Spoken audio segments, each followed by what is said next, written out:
The quest for depth continues as we figure out who's set to maybe make the Texans roster. What do they look like if they do make the team on the depth chart? And we figure out who we're talking about in this video by leaving it up to fate. That's right. We've got the wheel of depth. So let's get the wheel up and spin it and see who we're talking about.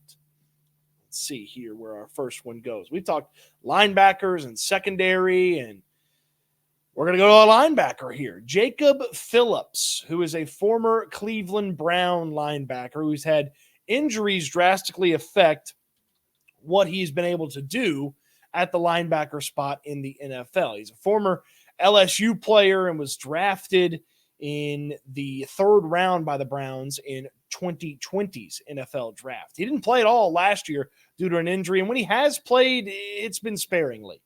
For Phillips, this is one of those Texans signings where they're betting on the coaching staff, and they're betting that if there is any potential in the player, they'll be able to draw it out of the player. So Phillips is a potential depth guy and a potential special teams guy. He will compete with another Phillips at the linebacker spot, Dell Phillips, along with Jamal Hill and Max Tooley and Tariq Barnes and various other linebackers looking to fill out the depth chart. So there's your Jacob Phillips breakdown. We're going to try to get through as many names as we can. And some of these names take a little bit longer to talk about. Some of the names don't take near as long to talk about. For instance, this one right here, Miles Bryant.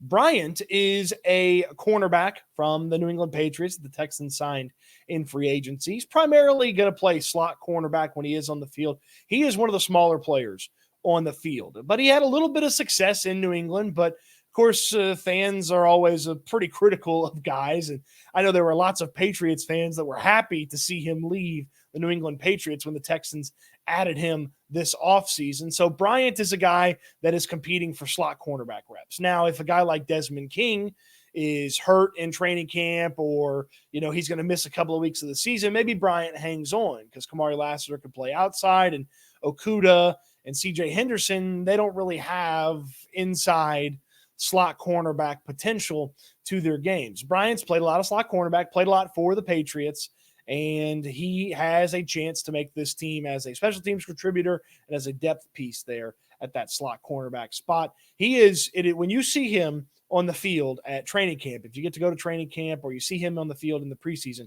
you'll know which one Miles Bryant is. He is not the biggest fella on the field. He's got an uphill climb to see if he can make this Texans roster. Spinning the wheel again to see where else it takes us. And this one's going to be Nick Broeker. If you're unfamiliar with Broeker, he is a former 7th-round pick out of Ole Miss by the Buffalo Bills. Broeker was claimed off of waivers by the Texans at cutdown time last year. And then he was on the roster the whole year. I don't know that he really even played at all, if he did play, but he was on the roster all year long, and Broeker felt like the type of player that maybe the Texans saw something in his game and knew that he needed a year of just kind of basically a redshirt year in the NFL. And a real NFL offseason, Broeker and how valuable he could be to the team or what he could bring to the Texans, that will all be centered around what he looks like when training camp gets here physically and the opportunities that he does get. This is the type of player that would play a whole heck of a lot in the preseason games. So Nick Broeker, guard out of Ole Miss in his 2nd year in the NFL, 2nd year with the Houston Texans. That's what you need to know about Nick Broeker. We're flying through these names. We may get through 10 names here on this one. Let's see what the next name pops up here is. Hey, baby.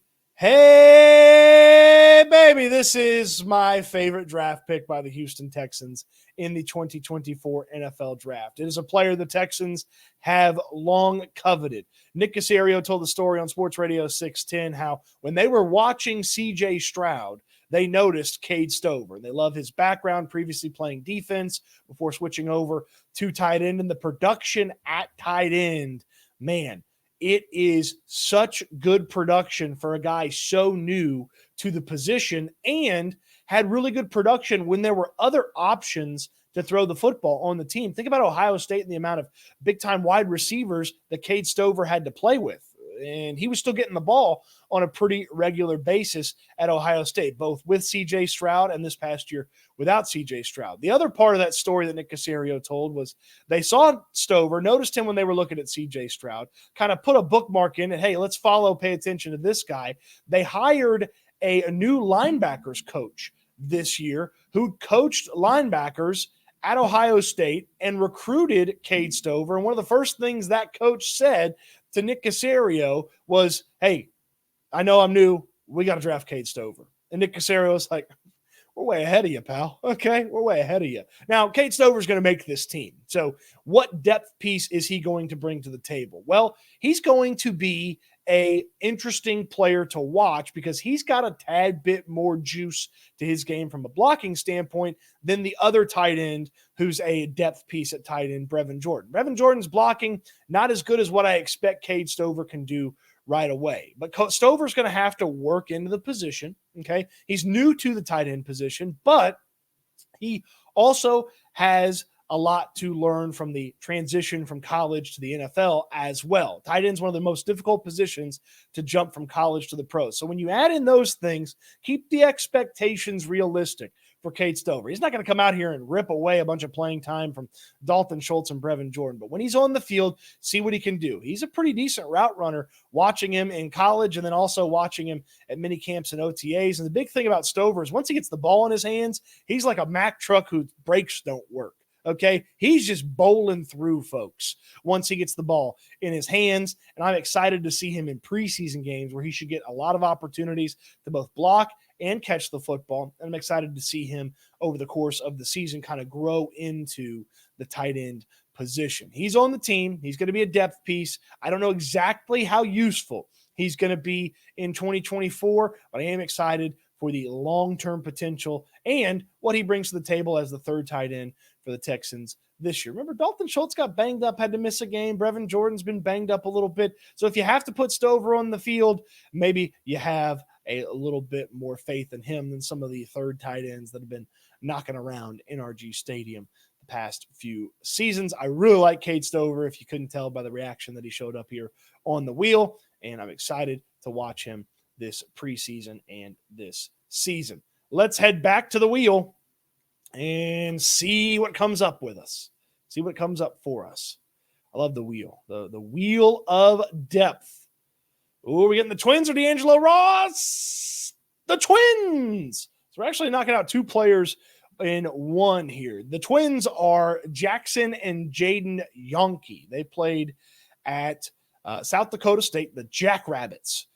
So lower level, not Division I, Division I AA is where they played. They were really successful and really productive for the Jackrabbits. Both Twins have a huge uphill battle to make it not only to the roster, but even the practice squad when it comes to wide receiver. We know for sure 3 spots at wide receiver are locked up. That's Tank Dell, that's Nico Collins, and that's Stefon Diggs. I got to imagine Noah Brown and John Mechie are going to solidify their spots over the course of training camp. That leaves 1 roster spot and then a handful of practice squad spots for guys like Xavier Hutchinson, Ben Skoranek, Jared Wayne, Steven Sims, Johnny Johnson.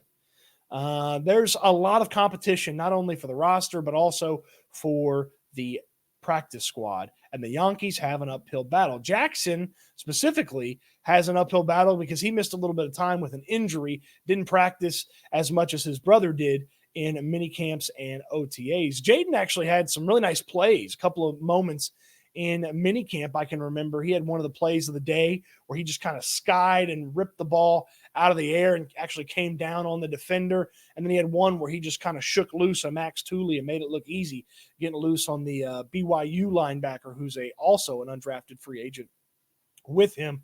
There's a lot of work that they need to do. They're good route runners. They're not extremely fast from a top-end speed standpoint, but their quickness has been showcased a time or two, and the top-end speed is not their game. They're going to have to be physical, go out there, get open, and you'll see a lot of the Twins. Jackson and Jaden Yonke, spelled Janke, but pronounced Yonke. So you'll see a lot of the Twins in the preseason. Let's spin the wheel and see what we got next. All right, Tim Settle. Nope, Johnny Johnson. pretty much everything that I said about the uphill battle for the Yankee Twins applies to Johnny Johnson. He's been familiar with NRG Stadium, though haven't been around the organization for a little while now. But Johnson is a guy that has some route running skills, a little bit of speed to him. He's made a play here or there over the course of practices, preseason games. But again, it is an uphill battle to A, make the roster as a wide receiver, and B, make the practice squad as a wide receiver. Johnson is a fine player, a little bit smaller than some of the other wide receiver options. He's going to have to showcase a tremendous amount here in the preseason and in the training camp practices if he wants to stick around in Houston, either on the roster, which seems unlikely, or the practice squad, which will be a difficult one for him. The wheel spins again to tell us our next player. We talk about the potential for them to be a depth piece for the Texans. Okay, wide receiver in a row here. Let's talk about Xavier Hutchinson. Now, this is a different conversation than the ones we just had about the Yankees and Johnny Johnson. Xavier Hutchinson was on the team last year, played at the NFL level, had some productive moments on the field, catching the ball, ran some reverses, and then played a lot of special teams. His first time playing special teams, really. He talked about it in training camp, how tough it was to get used to some of the special teams elements, the different than wide receiver elements in his career. He was a big-time player at Iowa State before the Texans drafted him from the Cyclones in the late rounds, and then he ended up making the team. The Texans kept a lot of wide receivers, more than most expected them to, and he played a little bit. So he's got a little bit of NFL experience, and NFL experience with this Texans team, which gives him a leg up on the likes of Johnny Johnson, gives him a leg up on the undrafted free agent Yankee Twins. And Xavier Hutchinson, if he develops into what he was at Iowa State, that's a really productive wide receiver to have down the depth chart. Can Hutchinson come in and take reps away from Diggs or Dell or Collins or even Noah Brown or John Mechie if they solidify that 4 or 5 spot? Probably not.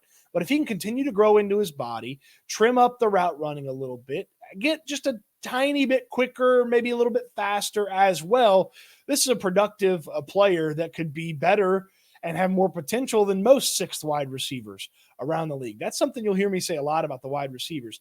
The 4, 5, 6 could be better wide receivers than almost every other 4, 5, 6 across the NFL, which shows the tremendous amount of depth, which is what we're talking about here in this video, that the wide receiver room could have. And Xavier Hutchinson, it's an uphill battle. His starting a little bit higher up on the hill than Johnny Johnson and the Yankees, who kind of start at the bottom of the hill. Hutchinson's starting in the middle, but he's still got to go out there. He's got to be better than Ben Skoranek. He's got to showcase more than maybe Steven Sims as a guy that can maybe push him as well. So I'm excited to see what Xavier Hutchinson looks like. He's had some really nice moments in his short time in the NFL, in practice, in training camp, maybe some preseason success. This preseason could set him up for a chance to make the roster. And certainly he would be one of the top candidates for a practice squad spot if he didn't make the 53-man roster coming out of training camp. So Xavier Hutchinson, the wheel spins again to tell us who is following up Hutchinson. Are we going to get another wide receiver?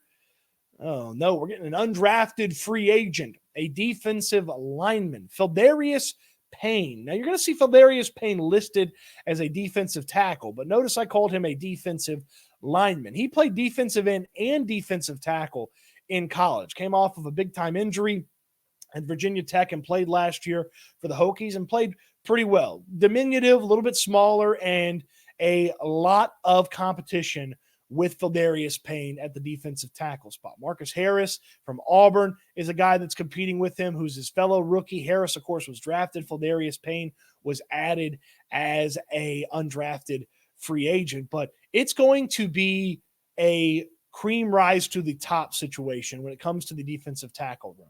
Okay, I do believe Foley Fatukasi, I believe is how you say his name, from the Jaguars. I believe he's going to be one of the starters. But that spot next to him, it could be occupied by a number of names from Kurt Heinisch and Khalil Davis all the way down to Phildarius Payne. Now, Payne's got to go out there, showcase a little pass rush prowess, because when you're that size, you got to go out there and showcase that you can slip through some of those big offensive lines and go out there and rush the passer a little bit. And then he's got to showcase strength as well. I will be intrigued to see if the Texans do give him an opportunity to rush from the end spot because he played both in college. But Phildarius Payne, the undrafted free agent rookie from Virginia Tech, the latest wheel of depth player. Let's spin again. Come on, let's keep going. Let's run through some of these names here. We've got a lot of names to get to before we get to the regular season or even training camp.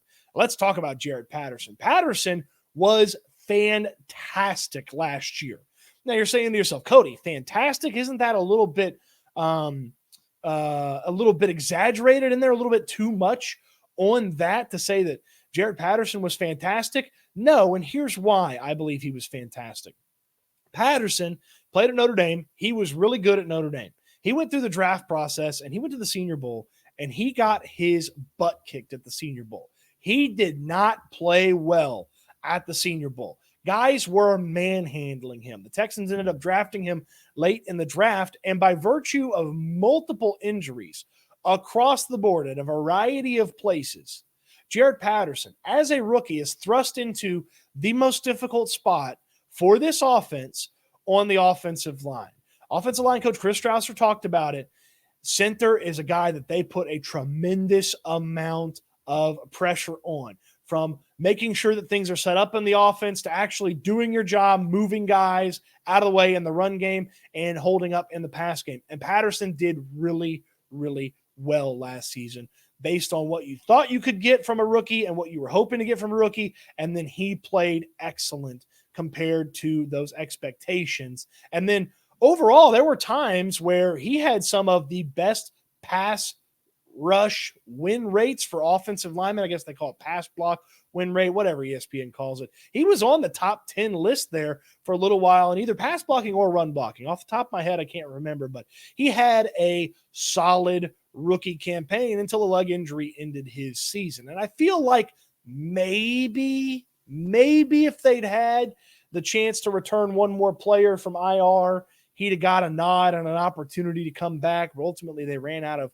returns from IR. And Patterson, he was up and walking around by the end of the season, and he comes into this season in 2024, his second year. He'll be competing with Juice Scruggs for the starting center spot. And if he doesn't win the starting center spot, he is absolutely a guy that should be competing for the left guard spot that has Kenyon Green, Kendrick Green, Nick Broker, amongst others, competing for it. Patterson is a really fun player from a depth standpoint. He is the type of player you hope you get with a late round pick. He ends up as a nice depth piece initially. They have to start him. He played pretty well. Maybe he goes back to a depth piece now, and he's a guy that you can trust should you have to put him in the game. Really like what Jaret Patterson can bring to the table for the Houston Texans. Let's spin again. Come on. Let's spin again. All right. Offensive lineman David Sharp is the guy here. Sharp is a free agent addition from the Carolina Panthers. And Sharp played sparingly for the Panthers. And the Panthers were one of the worst offensive lines in football last year. Sharp has a tough task ahead of him. There are plenty of opportunities on the offensive line for tackles to become depth pieces, but you can't be a starter. If Laramie Tunsil's healthy and if Titus Howard is healthy, there's two of your tackles. Blake Fisher's on this team. He's a second-round pick. There's three of your tackles. And Sharp has actually been around the NFL for a few years now. He's coming up on 30. He's going to turn 29 this season for the Texans if he is on the team, or whatever team he's on. He's going to turn 29 this year. It's an uphill battle, but Charlie Heck stands in his way. A couple of other offensive tackle options stand in his way, but there's really only one or two spots on the roster for a tackle outside of Howard and Tunsil and Fisher, and Sharp's going to have to compete with them. And again, he hasn't played a ton the past couple of seasons. He played primarily on special teams for the Panthers last year, so he's going to have to gear up, make the most of his opportunities. Actually, his second stint with the Texans. I don't know that I knew that off the top of my head. I just noticed that as I was kind of perusing his Wikipedia, if you saw me kind of looking off a little bit. Yeah, catching up on David Sharp. Look, I know a lot about these guys. I don't know everything about these guys yet. I'm trying. But Sharp's got a tough job to try to make this team. But hey, That's why you have the practices. That's why you play the preseason games. You'll be watching for 75. He's got a chance to end up as a depth piece for this team. How about one more name? About one more name here as the wheel spins around. And we're going to get, we're getting right after 4th of July, British Brooks.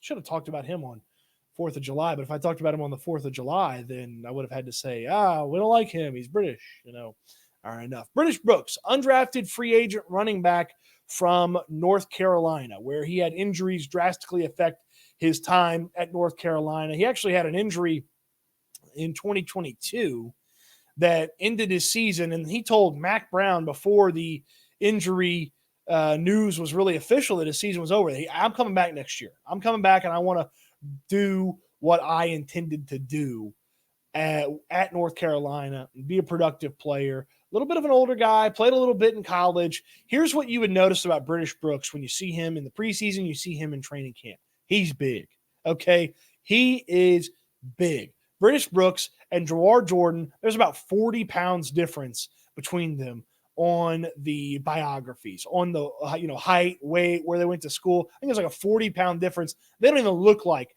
they play the same position. It's incredible watching those two guys line up and take reps, and obviously they bring different things to the equation. A big back like Brooks, you need him to have good vision, and you need him to go through there and be a hammer and use his body as a weapon to go out there and take care of some business. Brooks is also one of those players.